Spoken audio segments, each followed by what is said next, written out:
asatidzah dan jamaah sekalian Masjid Al-Istihad Tebet yang dirahmati Allah Subhanahu wa taala. Patut kita bersyukur kepada Allah, tahun sekarang ini kita bisa mengikuti kegiatan ibadah di bulan Ramadan, bahkan hampir menjelang akhir kita bisa mengikuti. Ini bukti doa-doa kita dikabulkan oleh Allah Subhanahu wa taala. Ketika kita masuk bulan Sya'ban, bulan Rajab, Sya'ban, kita sudah memohon kepada Allah agar kita dipertemukan dengan bulan Ramadan. Setiap sholat di bulan Rajab dan Sya'ban kita kumandangkan doa mohon kepada Allah. Allahumma barik lana fi Rajab wa Sya'ban wa ballighna Ramadan. Ya Allah, berikanlah kami keberkahan di dalam bulan Rajab dan bulan Sya'ban, wa ballighna Ramadan, dan berikanlah kesempatan kepada umur kami untuk bisa sampai di bulan Ramadan. Ini doa-doa kita panjatkan, kemudian Allah mengabulkan, dan bahkan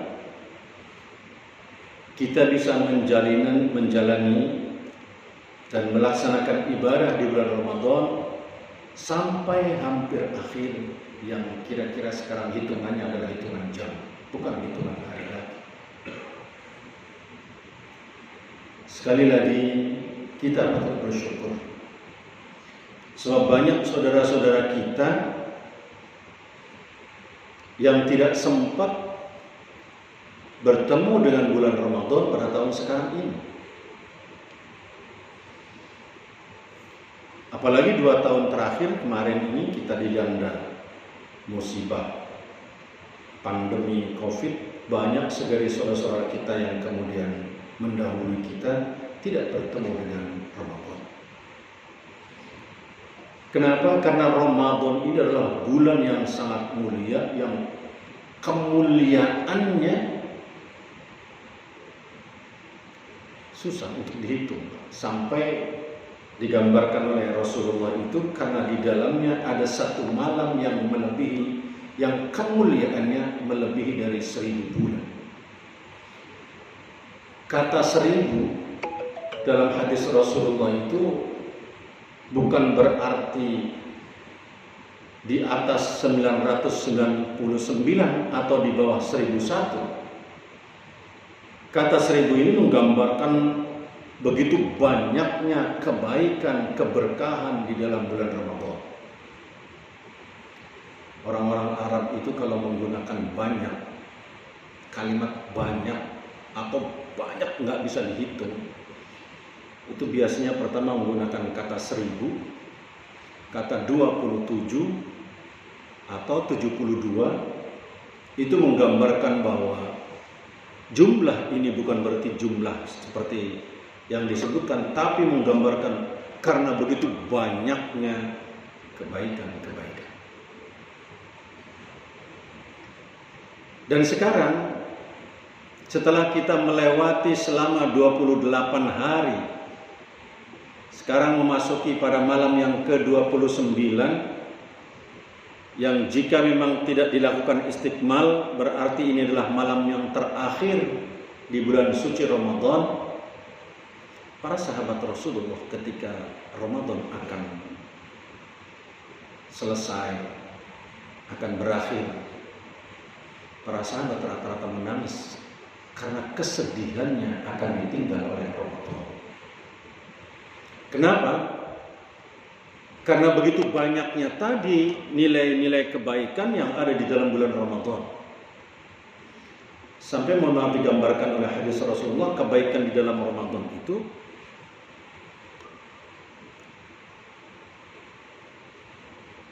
Ja'alallahu siyamahu faridah. Allah menciptakan bulan Ramadan itu siang harinya puasa sebagai kewajiban, wa qiyamul lailati tatawu'an, dan bangun malamnya, salat malamnya, atau kemudian i'tikafnya merupakan satu perbuatan yang sunnah. Man taqarraba fihi bi khoslatin minal khair kana kaman adda fardhatan fi ma siwahu. Barang siapa yang melaksanakan ibadah wajib di bulan Ramadan ini, maka dia seperti melaksanakan ibadah wajib 70 kali di luar bulan Ramadan. Dan barang siapa yang melaksanakan ibadah sunnah di bulan Ramadan, maka nilainya sama seperti melaksanakan ibadah wajib di luar Ramadan. Ini keutamaan-keutamaan inilah yang kemudian sangat dirindukan oleh sahabat-sahabat Rasulullah, termasuk kita, sehingga kita malam-malam seperti ini berusaha untuk tetap i'tikaf, tinggal di masjid, taqarrub kepada Allah Subhanahu wa taala, beristighfar, mohon ampun kepada Allah, dan lebih utama lagi mengharap ridha Allah Subhanahu wa taala. Terus terang, tidak semuanya dikasih kesempatan untuk bisa hadir di masjid ini. Dikasih kesempatan seperti apa? Kita yang dikasih kesempatan oleh Allah, baik kemauan dan kemampuan. Sebab ada orang yang dikasih kemauan ingin datang ke masjid, tapi kemampuannya tidak diberi oleh Allah. Apakah karena sakit, atau karena faktor lain, atau karena alasan yang lain?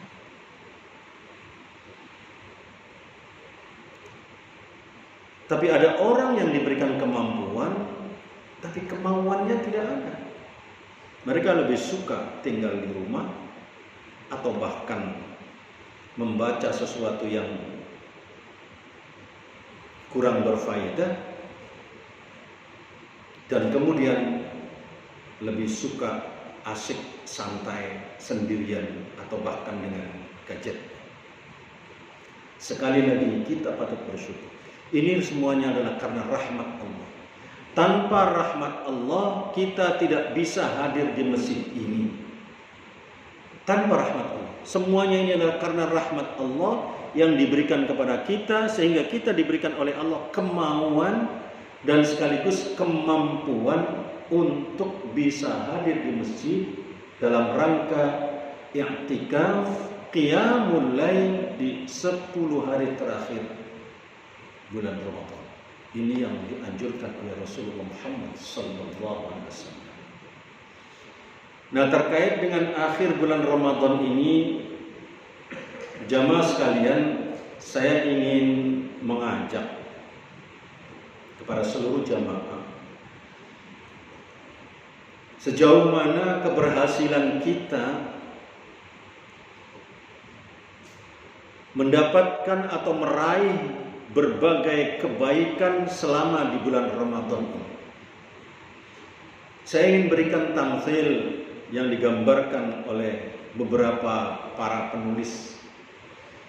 Seorang tokoh yang namanya diceritakan dalam Al-Quran, yaitu Dzulqarnain, atau dalam sejarah disebutnya Iskandar Dzulkarnain. Itu dalam surat Kahfi, surat Al-Kahfi, diceritakan Dzulqarnain terkaitnya dengan Ya'juj dan Ma'juj. Dalam Kahfi surat ayat yang ke-83, setelah bercerita tentang Nabi Musa dan Nabi Khidir dalam perjalanan petualangannya, Allah kemudian menceritakan wa yas'alunaka 'an dzil qarnain, dan kamu Muhammad akan ditanya tentang Dzulqarnain. Maka Allah kemudian menceritakan tentang siapa Dzulqarnain itu. Dzulqarnain itu artinya orang yang memiliki dua tanduk. Dzulqarnain memiliki dua tanduk. Para mufassir ternyata menafsirkan makna Dzulqarnain ini sangat beragam. Dan Allah menceritakan dalam gambarannya tentang Dzulqarnain ini.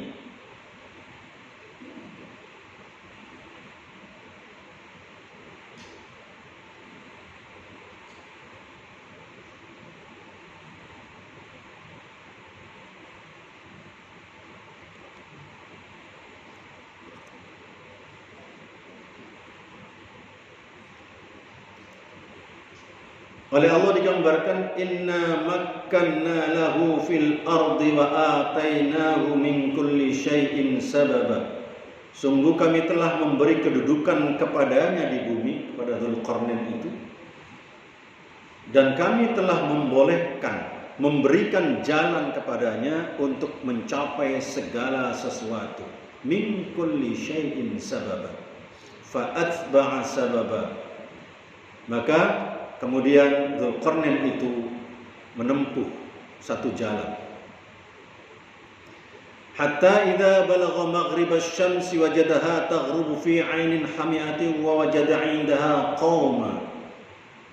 Hingga ketika dia telah sampai ke tempat matahari terbenam, berarti ke sebelah barat perjalanan Dzulqarnain, dan melihat matahari tersebut terbenam di dalam laut yang berlumpur hitam, dan di sana ditemukannya satu kaum.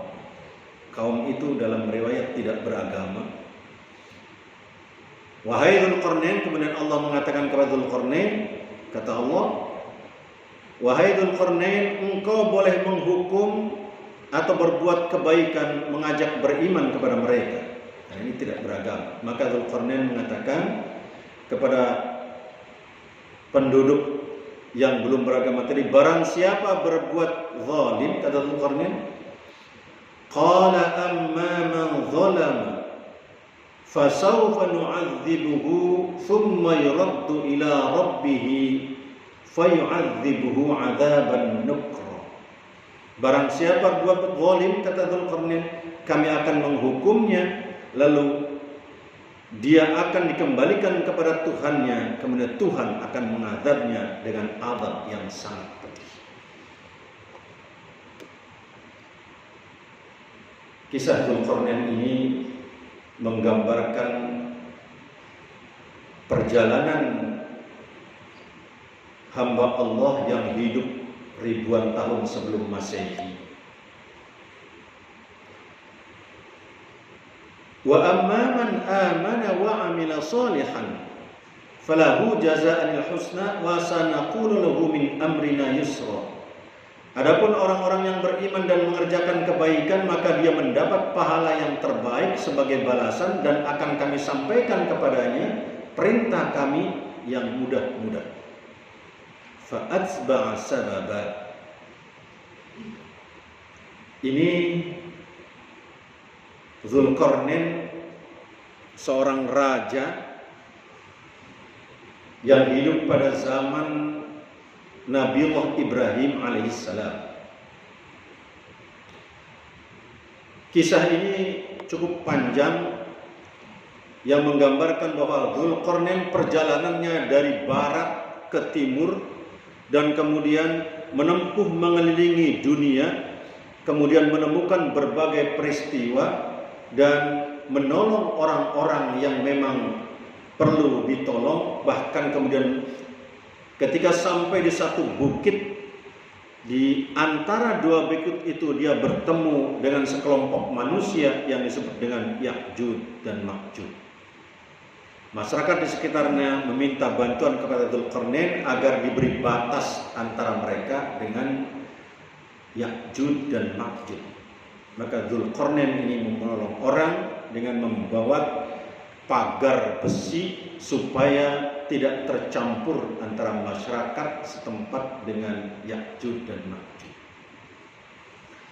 Satu ketika Dzulqarnain ini seorang raja yang ingin melakukan berbagai perjalanan dengan pasukannya Di suatu hari dia akan melakukan perjalanan ke berbagai wilayah dan memerintahkan kepada pasukannya untuk siap-siap melaksanakan perjalanan malam. Kata Dzulqarnain, kita akan melakukan perjalanan di malam hari.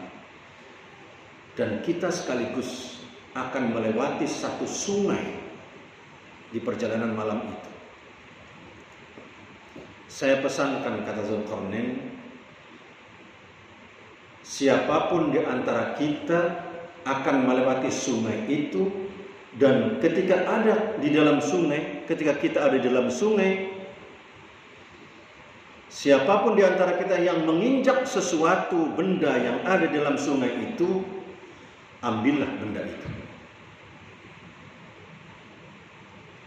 Dzulqarnain memberikan, kalau kita sekarang namanya karung, kepada seluruh pasukannya, memegang karung masing-masing dan akan melewati sungai.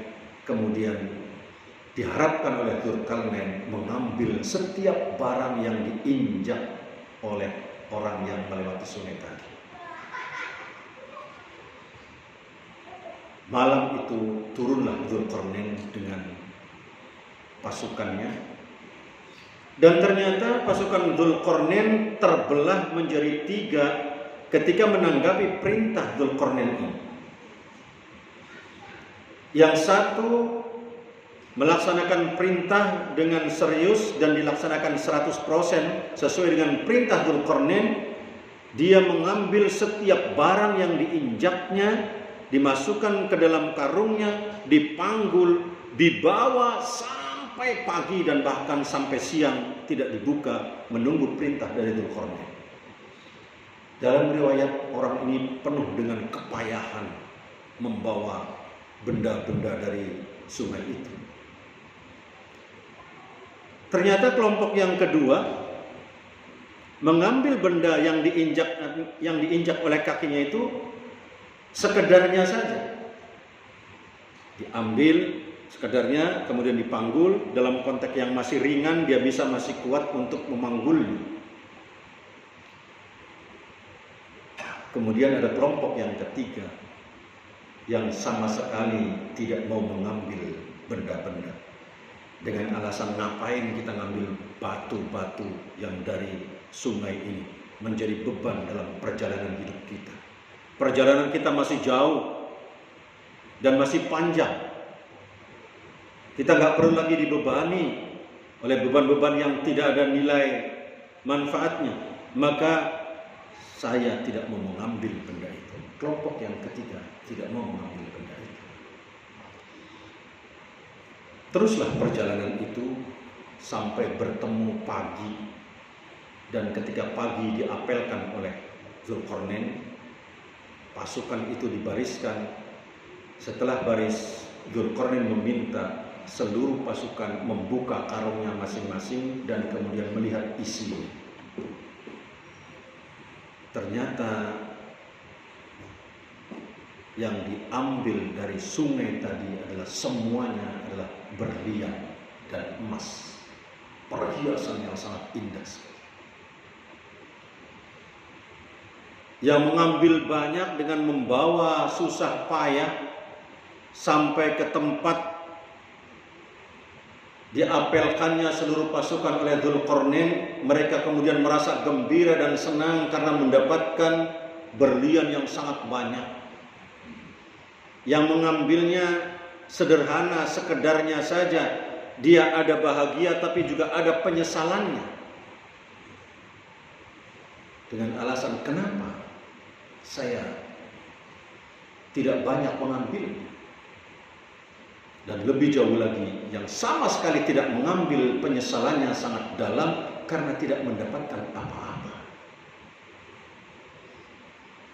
Perjalanan pasukan ini diibaratkan bagi kita yang melewati bulan Ramadan.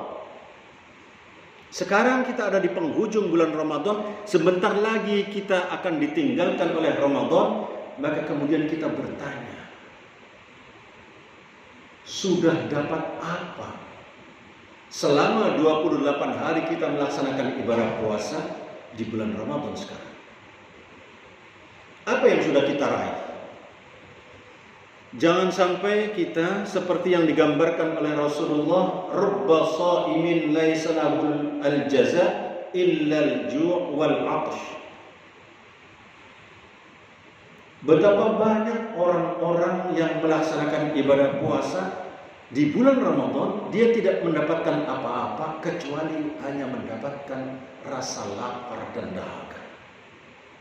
Ini yang harus kita coba kaji, kita evaluasi oleh diri kita masing-masing, sehingga kita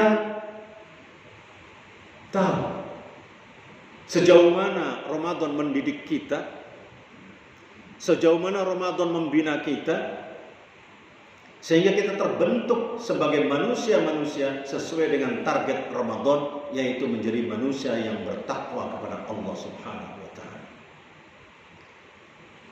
Jamaah sekalian yang dirahmati Allah Subhanahu wa Ta'ala, kalau kita kembali kepada khutbah Rasulullah SAW di akhir bulan Sya'ban, ini yang menjadi ukuran kita nanti keberhasilan puasa kita, berhasil atau tidak.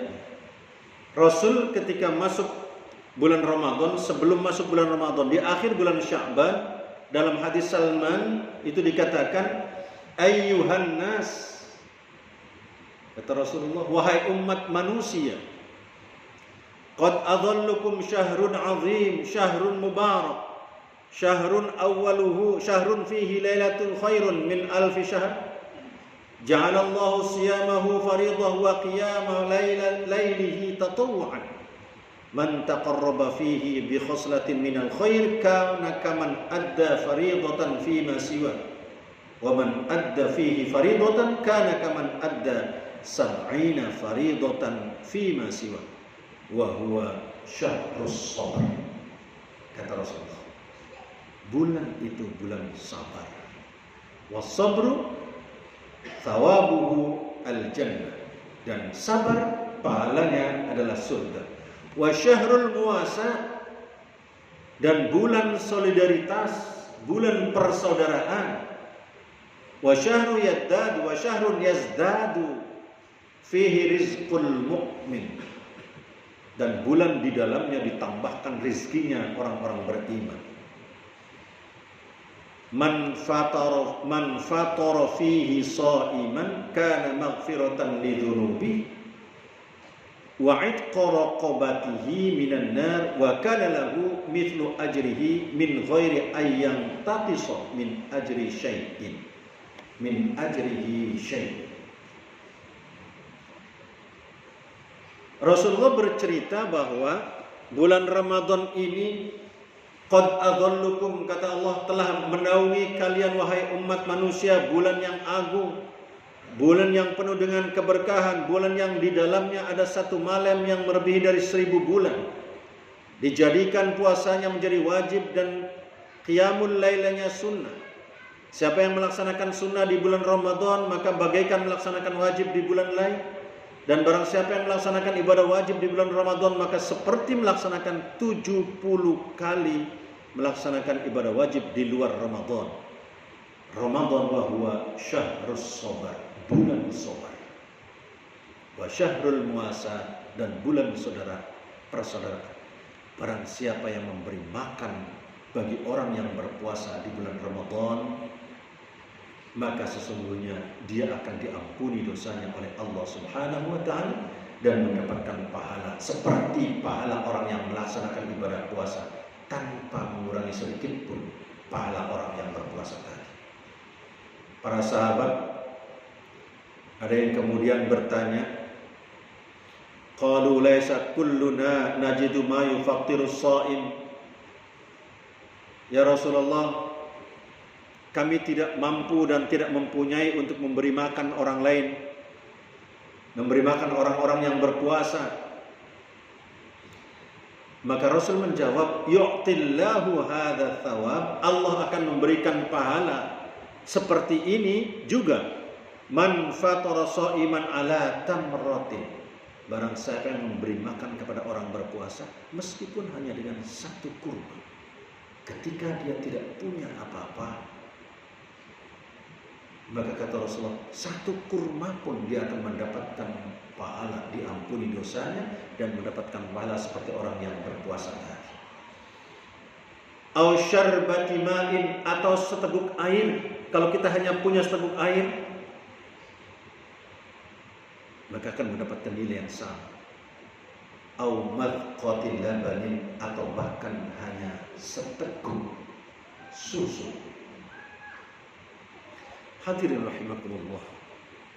Khutbah Rasulullah ini yang harus kita evaluasi di ujung bulan Ramadan ini. Pertama, Syahrul Mubarak, keberkahan.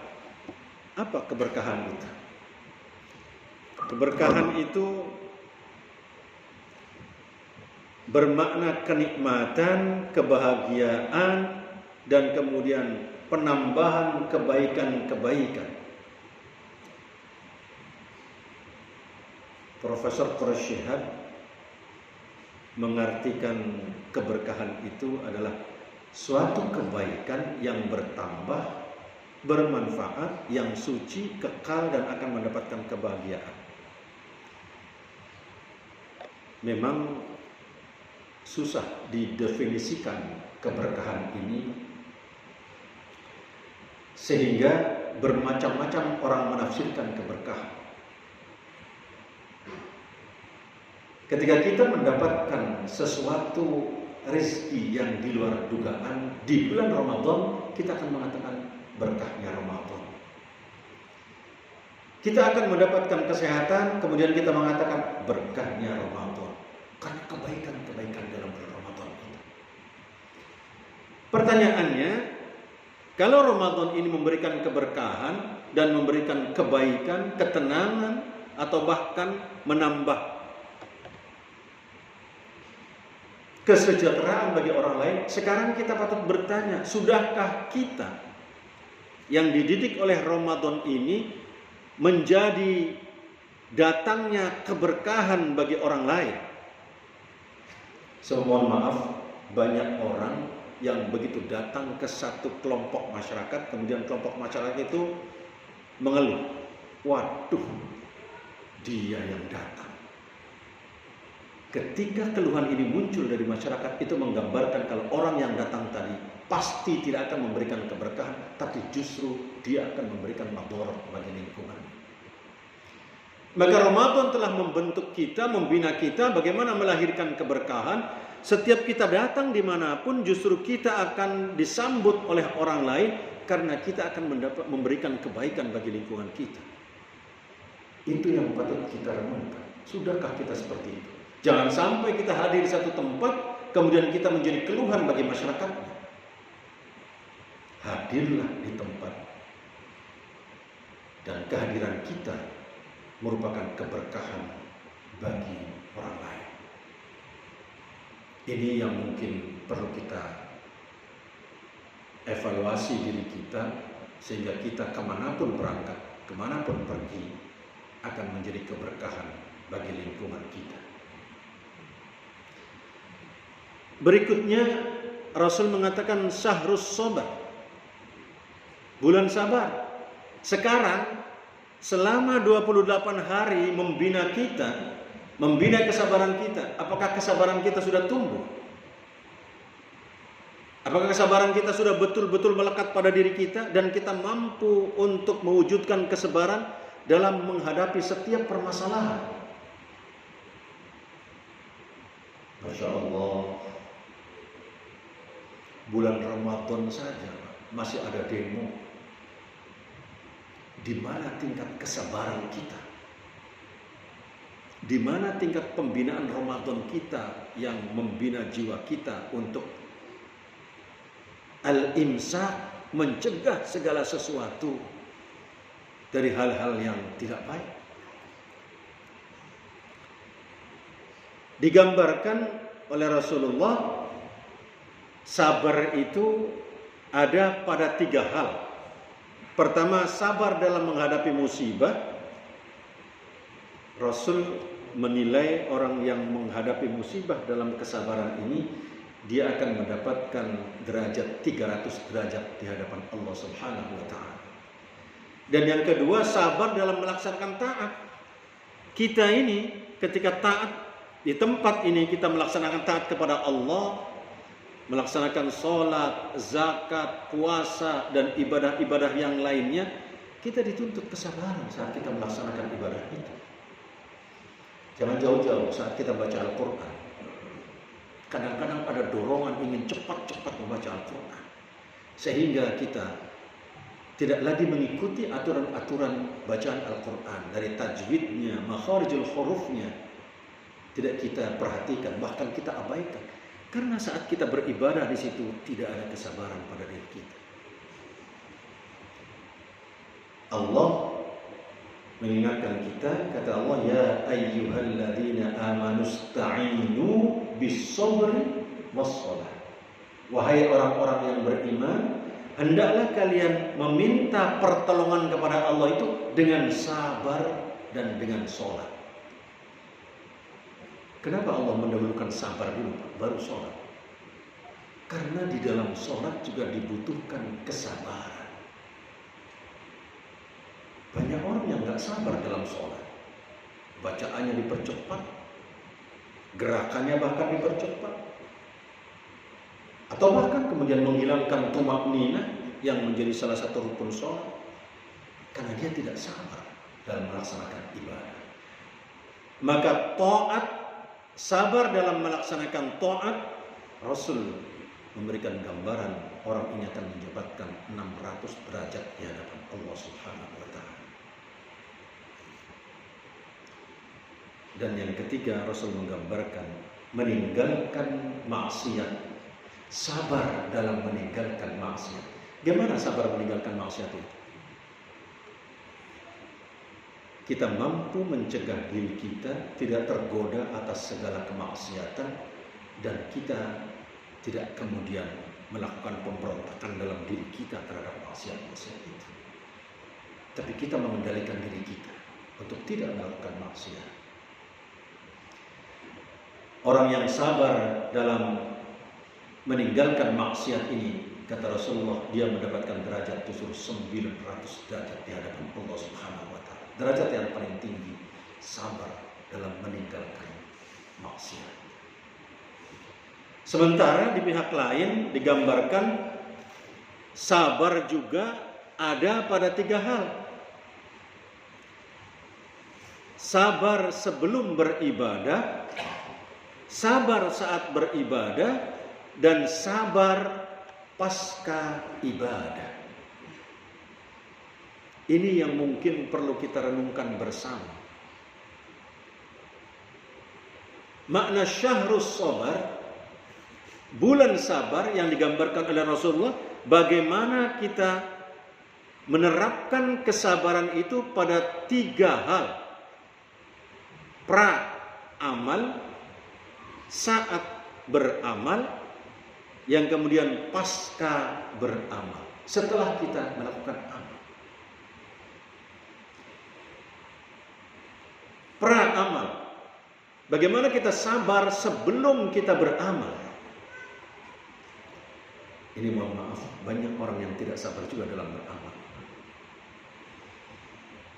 Ada orang bawa map, ngetok pintu kita, tok tok tok, assalamualaikum. Ternyata wujudnya adalah seorang ibu-ibu. Banyak di antara kita langsung merubah raut wajah kita. Sumbangan.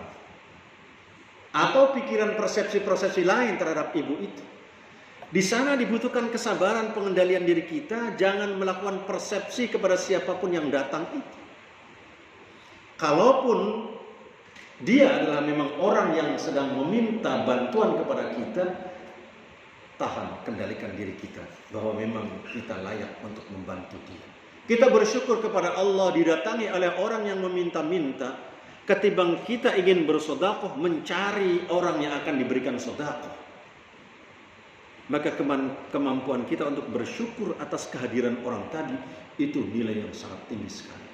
Subhanallah, saya ingin bersedekah, ternyata orang sudah datang dengan sendirinya. Sabar mengendalikan situasi itu. Biasanya, mohon maaf Pak, ini kita sudah sabar, ada orang lain yang tidak sabar. Bisa jadi istri kita.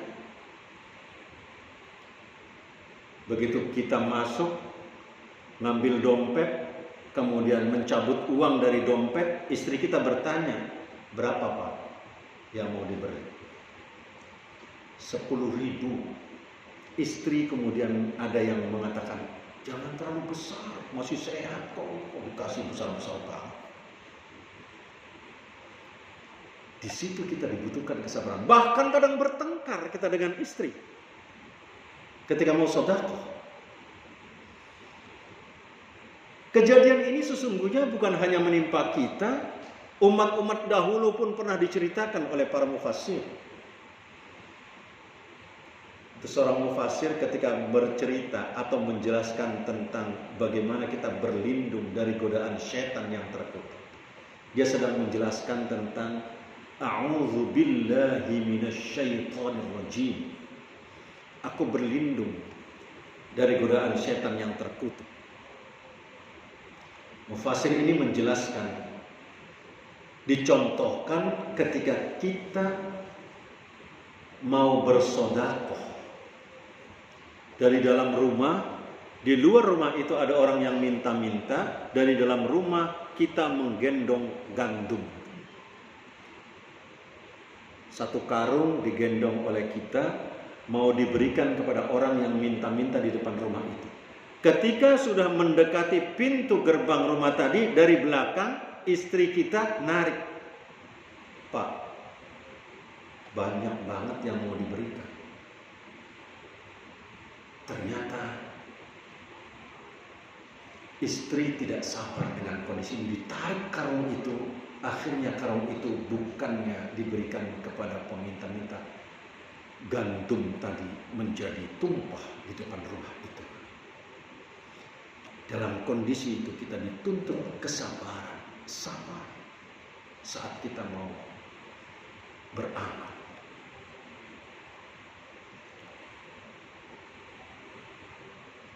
Sabar juga ketika kita sedang beramal. Banyak orang yang sedang beramal kemudian godaannya lebih besar lagi saat beramal. Sabar saat beramal, sabar saat beribadah, sabar saat melakukan kebaikan-kebaikan. Ada orang yang memberi bantuan, memberi sumbangan, tapi dengan omongan yang tidak mengenakan. Nih, udah ya, jangan balik-balik lagi. Allah memberikan bimbingan bagaimana kesabaran saat kita beramal dan bersedekah ini. La tubtilu shadaqatikum bil manni wal adha. Jangan engkau batalkan nilai sedekahmu itu karena ucapanmu yang tidak mengenakan orang tadi. Sabar. Sudah, kalau kita mau memang ingin memberi sedekah kepada orang lain, berilah dengan cara yang baik. Kalau kita tidak bisa atau tidak mau memberi, katakan dengan kalimat yang baik pula. Di situ kita dibutuhkan kesabaran saat kita beramal. Sabar pasca beramal. Mohon maaf, ini yang banyak orang juga tidak sabar pasca beramal. Apalagi amalnya yang dirasakan besar. Dan orang lain yang menerima amal kita itu nampak sekali manfaatnya yang dia rasakan dari apa yang kita berikan. Akhirnya kemudian kita cerita, untung ada saya. Kalau nggak ada saya, entah seperti apa dia. Kalimat untung kalau ada saya itu menggambarkan kita tidak sabar, kita ingin dipuji orang lain, dan ucapan itu tidak kita rasakan telah menghapus nilai ibadah kita. Pundi-pundi amal yang kita kumpulkan tadi pundi-pundi amal ini dihapus oleh kalimat kita yang sejenak satu kata, karena kita tidak sabar. Subhanallah. Kalau kita sudah bersedekah, para ulama menggambarkan, kalau sedekah itu udah pikirkan seperti kita membuang kotoran. Jangan kemudian diingat-ingat. Mengingatnya, apalagi kemudian mengucapkannya dan menunjukkannya kepada orang lain, itu kemudian akan menghapus nilai pahala kita. Sekarang mohon maaf, sedekah malah kemudian divideokan, diviralkan kemana-mana. Dan Habib Syekh yang selalu sholawatan itu, dia pernah dikirimi video yang kisahnya itu, dia ceritakan kisahnya itu dalam video itu, ketika ada orang yang diketuk rumahnya mau dikasih sumbangan, kemudian dia tahu akan divideokan dan video ini akan diviralkan, maka rumah tadi begitu sudah dibuka, ditutup kembali, tidak mau menerima sedekah seperti itu. Karena apa? Apa yang dia terima dari yang diberikan oleh orang tidak sebanding dengan apa yang diceritakan oleh orang itu kepada orang lain.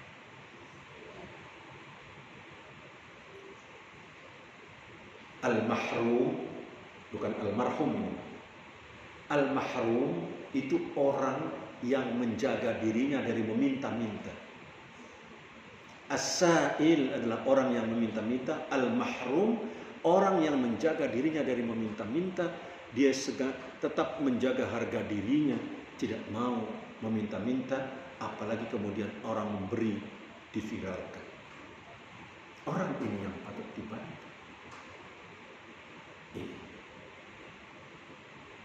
Maka sesungguhnya Rasul membimbing kita sabar setelah sedekah. Jangan kemudian bercerita yang akan menghapus nilai sedekah kita. Sudah, kita sudah bersedekah. Di bulan Ramadan ini ternyata tempatnya kita bersedekah. Itu ada kisah sahabat Sya'ban. Sahabat Sya'ban itu adalah sahabat Rasulullah yang kalau jamaah sholat selalu di pojok. Dia sholatnya di pojok. Ketika ditanya kenapa sholatnya di pojok, ya Sya'ban beralasan supaya tidak mengganggu orang lain. Maka saya nikmat sendirian, tidak terganggu dan tidak mengganggu orang lain. Suatu ketika Sya'ban ini, ketika Rasulullah mau melaksanakan sholat subuh berjamaah, Rasulullah biasa menghadap ke jamaah dan kemudian melihat-lihat jamaah. Sya'ban tidak ditemukan oleh Rasulullah. Mana Sya'ban, kata Rasulullah. Siapa yang tahu Sya'ban?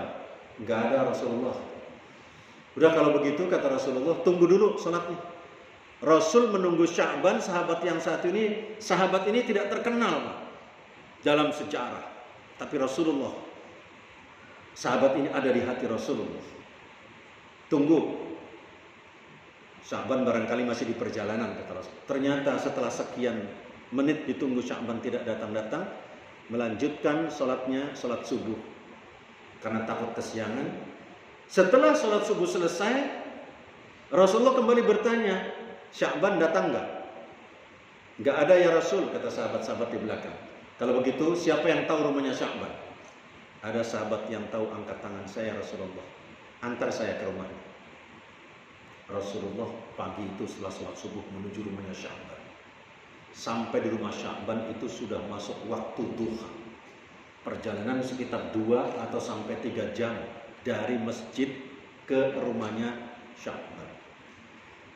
Begitu ditunjukkan ini rumahnya ya Rasulullah, Rasul mengetuk pintunya dan salam. Ternyata ditemui oleh istrinya Sya'ban. Rasul mengatakan, saya ingin bertemu dengan Sya'ban. Ya Rasulullah, saya istrinya Sya'ban dan Sya'ban telah meninggal dunia ya Rasulullah. Innalillahi, kata Rasulullah. Apa wasiat beliau, kata Rasulullah? Tidak ada wasiat ya Rasulullah, kecuali dia berteriak 3 kali. saat mau meninggal itu. Pertama teriaknya apa? Aduh, kenapa tidak panjang perjalananku? Yang kedua dia berteriak, waduh, kenapa tidak yang baru yang saya berikan? Dan yang ketiga, waduh, kenapa tidak semuanya? Setelah itu dia menghembuskan nafas terakhirnya, ya Rasulullah. Saya tidak paham ya Rasul, apa yang dimaksud oleh Sya'ban itu, kata istri. Ternyata Sya'ban ini adalah orang yang paling jauh rumahnya dari masjid. Sudah paling jauh itu dia berteriak ketika mau meninggal dunia, telah ditunjukkan bagaimana pahala jamaah subuh. Saking banyaknya pahala, langkah-langkahnya itu dihitung, kebaikan-kebaikannya dihitung semua. Kemudian Sya'ban berkata, kenapa tidak lebih jauh rumah saya dari sini, sehingga pahala saya lebih banyak lagi. Ini paling jauh berapa kilo tuh jamaah kita? Ada yang Depok. Ada yang dari Depok. Mudah-mudahan ini pahalanya. Itu kan jalan kaki Sya'ban itu, nggak naik mobil. Masalahnya jalan kaki Sya'ban ini 2 jam perjalanan. Minta lebih jauh lagi. Yang kedua, kenapa Sya'ban bercerita atau berteriak, kenapa tidak yang bagus yang saya berikan? Sya'ban dalam riwayat ketika mau keluar sholat subuh, begitu buka pintu, diterpa oleh angin yang sangat dingin sekali. Maka Sya'ban kembali masuk ke rumah, dia mengambil baju, didobel bajunya, baju yang agak jelek dia taruh di luar untuk jangan sampai debu-debu itu menembus baju yang baru yang di dalamnya. Sya'ban berangkat ke masjid. Di tengah jalan Sya'ban ketemu dengan salah seorang yang lagi kedinginan, tidak mampu bergerak lagi. Maka Sya'ban mencopot bajunya yang di luar tadi, dipakaikan kepada orang tadi, kemudian bersama-sama dipapah ke masjid. Sya'ban berteriak ketika melihat pahalanya orang yang memberikan baju kepada orang yang kedinginan tadi, begitu besar pahalanya. Orang yang mau sholat subuh dibawa oleh Sya'ban dan pahalanya begitu besar. Sya'ban berteriak, kenapa tidak yang baru yang saya berikan? Kalau yang jelek aja pahalanya seperti itu, bagaimana yang baru? Di Al-Quran dikatakan, lan tanalul birra hatta tunfiqu mimma tuhibbun. Tidak sempurna kebaikan seseorang sebelum dia memberikan yang paling dia cintai. Yang terakhir, teriak yang terakhir Sya'ban. Kata Rasulullah, Sya'ban ini biasa kalau makan selalu membagi ke orang. Dia makan, ada makanan, roti Arab itu kan biasanya agak lebar, selalu dia suwir dan dia berikan. Apalagi orang itu memang sengaja meminta, dia selalu memberikan. Ketika tahu pahalanya memberi makanan kepada orang lain, begitu mau meninggal, Sya'ban berteriak, kenapa tidak saya berikan semuanya? Kalau sudah seperti itu, Masya Allah, ini kisah Sya'ban bagaimana dia bersedekah dan penuh dengan kesabaran saat dia bersedekah. Tidak pernah dia ceritakan kepada istrinya dan kepada siapa. Diketahui ketika dia mau meninggal dunia. Pasca ibadah, pasca sedekah, kita tidak perlu cerita-cerita kepada orang lain. Ramadan mengajarkan kita untuk itu. Selanjutnya, Syahrul Muasat, kata Rasulullah. Ramadan, Syahrul Muasat. Ramadan ini adalah bulan persaudaraan. Kenapa Rasul mengatakan ayyuhan nas kepada umat manusia? Karena yang akan dilindungi, yang akan diberikan kebaikan ini bukan hanya orang Islam, bukan hanya orang beriman, tapi seluruh umat manusia. Ramadan ini yang meraup keuntungan dari jualan siapa? Apakah semuanya orang Islam? Enggak. Di luar non-Muslim, di luar Islam itu banyak sekali meraup keuntungan barokah Ramadan. Yang jualan makanan menjelang maghrib bukan hanya orang Islam, orang non-Muslim banyak juga yang jualan, dan dia mendapatkan keberkahan dan kebaikan. Maka nilai persaudaraan di dalam bulan Ramadan ini sangat indah sekali, terpupuk dan terjaga. Kemarin di di gereja Ayam, tetangga Masjid Agung Sunda Kelapa, itu melaksanakan buka puasa bersama di sana. Kita menilai itu adalah sebuah nilai persaudaraan yang dibangun oleh orang lain karena Ramadan. Tidak mungkin mereka melaksanakan buka puasa bersama kalau di luar bulan Ramadan. Dengan barokah kebaikan Ramadan, orang terketuk untuk membangun sebuah solidaritas dan kebersamaan. Apalagi kita. Buka puasa bersama di masjid ini kita adakan. Bahkan sahur bersama saat kita melaksanakan i'tikaf. Secara bersama-sama membangun solidaritas, membangun kebersamaan di antara kita, itu adalah nilai Ramadan. Karena itu, hadirin rahimahullah, mari kita bangun nilai ini, kita evaluasi setiap diri kita, sejauh mana keberhasilan ibadah kita.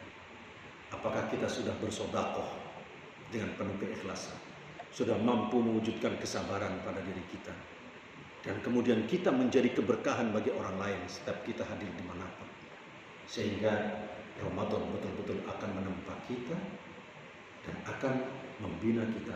Kemudian Ramadan akan mengantarkan kita menjadi orang-orang yang bertakwa kepada Allah Subhanahu wa Ta'ala.